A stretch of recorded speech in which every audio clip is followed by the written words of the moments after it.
আসসালামু আলাইকুম। আরেকটি রেসিপি আপনাদের সঙ্গে শেয়ার করছি। ডিম দিয়ে ওলকচু রান্নার রেসিপি। আর এই ওলকচুটা খেতে অসম্ভব সুন্দর। যারা ওলকচু খেতে চান না তারাও এইভাবে একবার রান্না করলে চেটেপুটে খেয়ে নেবে।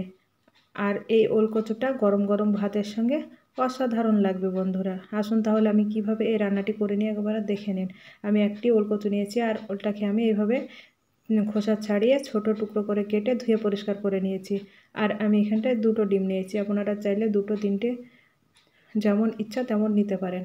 ডিম দুটিকে আমি ভেঙে নিয়েছি বাটিতে, দিয়ে অল্প একটু হলুদ, অল্প একটু লবণ দিয়ে ভালো করে ফেটিয়ে নেব। আমার রেসিপিটি সম্পূর্ণ দেখার জন্য অনুরোধ রইল। চুলাতে একটি কড়াই বসিয়ে দিয়ে আমি অল্প একটু সরিষার তেল দিয়ে আমি ডিমটাকে দিয়ে দিলাম। দিয়ে ডিমটাকে আমি ভেজে নিব। দেখেন এক পাশ হয়ে গেলে এইভাবে আমি উল্টিয়ে নিচ্ছি।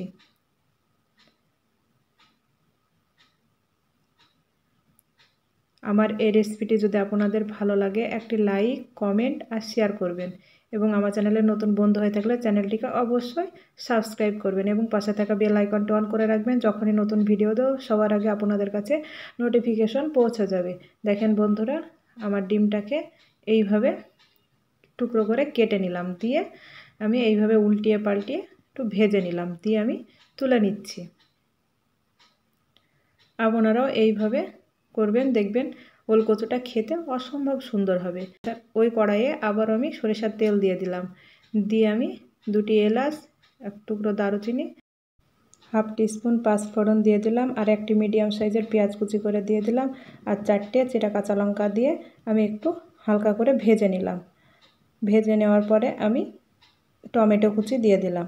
টমেটোটাকে হালকা হাতে ভেজে নিয়ে আমি 1 টেবিল চামচ আদা আর রসুন বাটা দিয়ে দিলাম, দিয়ে আবারও আমি আদা রসুনটাকে ভালো করে ভেজে নিয়ে 1.5 টেবিল চামচ আমি ধনিয়া আর জিরে গুঁড়ো পাটায় বেটে নিয়েছি, ওটা আমি দিয়ে দিলাম।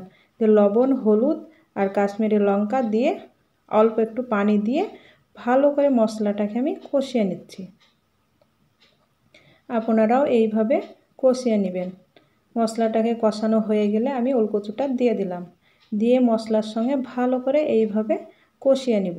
আর যত ভালো করে ওলকচুটাকে কষিয়ে নেবেন ততই খেতে সুন্দর হবে।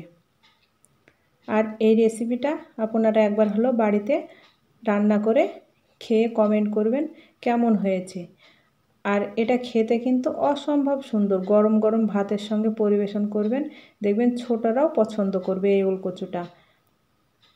দেখেন আমার কষানো হয়ে গিয়েছে, এই পর্যায়ে আমি ঝোলটা দিয়ে দিলাম, দিয়ে আমি 15 মিনিট ঢাকা দিয়ে দিলাম।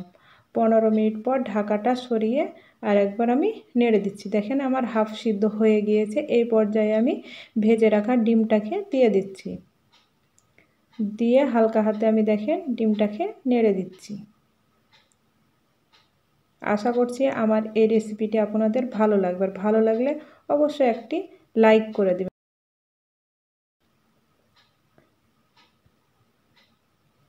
দিয়ে দেখেন আমি নেড়ে দিয়ে আবারও 10 মিনিট ঢাকা দিয়ে দেব।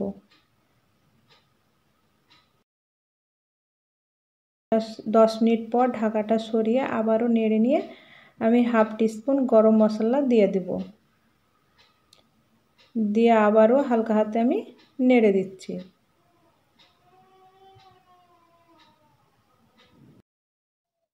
চুলার আঁচটাকে আমি বন্ধ করে দিলাম।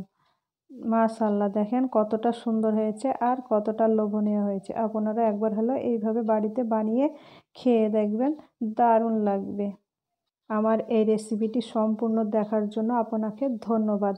আজ এই পর্যন্ত, আবারও কোনো নতুন রেসিপি নিয়ে আসবো। ততক্ষণ ভালো থাকবেন, সুস্থ থাকবেন এবং আমার জন্য দোয়া করবেন। আল্লাহ হাফেজ।